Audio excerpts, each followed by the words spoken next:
When it comes to a football game, the gameplay is the most important part, and there are some big changes being made ahead of EA FC 25. EA FC 24 may have had all the bells and whistles when it came to in-game content and authenticity, but it lacked where it really mattered, and that was the gameplay. Dribbling looked way better in FIFA 19, the midfield was non-existent for the majority of the game, and the constant changing of the meta left a lot of the community extremely annoyed. But with EA FC 25 around the corner, EA has promised a lot of big gameplay changes. These are 37 changes and new features all coming to gameplay in FC 25. Player instructions have been removed from FC 25 with a brand new feature called player roles taking its place. Player roles decide how your players act off the ball and out of possession, with up to 50 player roles available from launch. Players are given familiar player roles which decide how well they perform in each position. Base role means, well, they can play that role. 1+ symbol next to the player's name means they've mastered the role.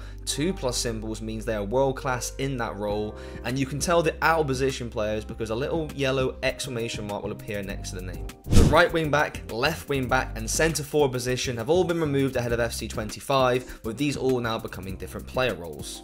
Formations are set to change as well because of player roles, so for example the popular 4-3-2-1 formation will no longer have 2 centre forwards, it will be 2 attacking midfielders. Work rates have also been removed, and this is also because of player roles. The D-pad tactics have been overhauled. No more offside, trap and team press. Instead, you'll get suggested smart tactics based on how the game is going. Ultra attacking, balanced defensive and ultra defensive tactics have all been removed from the game, with a new team tactical system taking its place. You can create 5 pre-save custom tactics to use with your squad, and you'll even be given a code for these which you can then share with your friends if they want to use your custom tactics, or vice versa. FC IQ is powered with real world data, just like Hypermotion V and playstyles.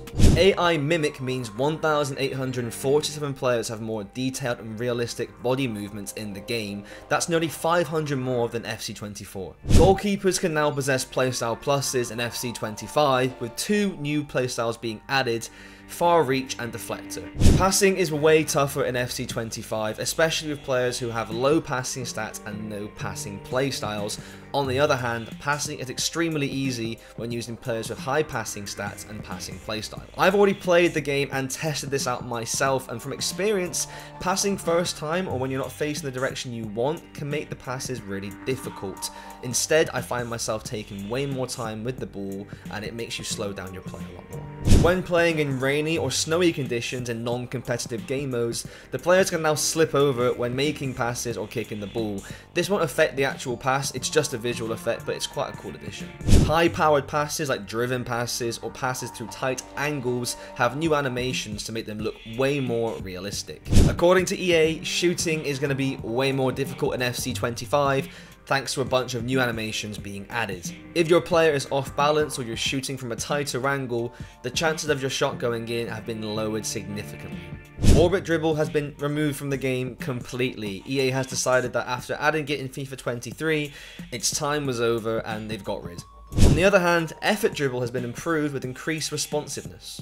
When you let the ball run, the animation will now begin when you request it, rather than waiting for the ball to reach the player. This means no more having the ball run straight past you and back to the opposition. 4 new skill moves have been added to FC 25. Big feint and stop and go skill moves have been added to the game for anyone with 2-star skill moves or above. A skill move called step over ball is now available for 4-star skillers, and the toe drag step over is also available, but this one is exclusively available to people with 5-star skill moves. A new trick fake shot has been added to the game, whilst the drag turn spin and the 180 flare nutmeg have all received updates. By pressing RBA or R1X, you can now perform deliberate fouls, but be warned, you are guaranteed at least a yellow card for performing this. Slide tackle animations have been improved to benefit the defender. Animations have also been improved for shoulder challenges. This means that after you've completed the shoulder barge, the defender's got a better chance of actually retaining possession. Thank God there's no more OP goalkeeper movements. Now goalkeepers are limited to 1 to 2 steps to the left or right, and they'll quickly move back to their original position. There's also a cooldown period after you move the goalkeeper, so you can't use it instantly again after you've moved them. This doesn't affect corners or set pieces, you can still move the keeper as much as you want. Goalkeepers were hopeless in FC24 when it came to charging down an attacker. 9 times out of 10 you could walk past them and hit it into the net, but that is no more in FC25. Now, goalkeepers will charge out but leave a decent amount of space, so if there's a shot, they can save it. Corners were OP in FC24 and they may be even more OP in FC25. This is down to a new feature called corner rolls. You can now select who sits at the front post, the back post, and who your target player is from a corner.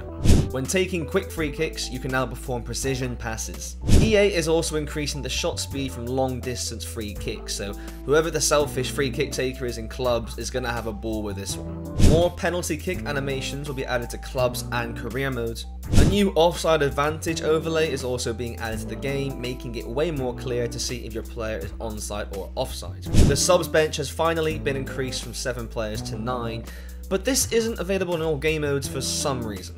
New reactions and animations have been added to the game when fouls are being made, so if someone commits a really bad foul, you'll see your team act a lot more aggressive. Referees can now play advantage for red cards and second yellow cards, so if you make a bad tackle on a yellow card and you see the advantage, you may not get away with it. Yes, even more animation changes have been added, this time for instances where players run into the posts, shield the ball, the goalkeeper falls over, you get the gist. Wind effects have been added to the game, and this will impact how the ball moves in the air from corners and long balls. When taking corners, a little icon will appear telling you the speed of the wind, so this can help you decide how much whip you want to put on that cross. This will only be available in offline modes though, and you can decide in the settings if you want to turn it on or off. New CPU sliders have been added to FC25. 7 new sliders have been added, including tackle aggression, build-up speed, and shot frequency. And there'll be new stadiums to play in FC25, including the newly renovated Santiago Bernabeu. Now, how much of an impact these updates will actually make remains to be seen, with a lot of these just visual. I really do hope that they make a big difference to the gameplay, but based on my first experience of playing it, I'm not very hopeful. So, what do you think of all these gameplay changes coming to FC25? Are you excited for them? Do you think they're a waste of time? Make sure you let us know in the comments down below. Leave a like on this video and subscribe for more. Thanks for watching.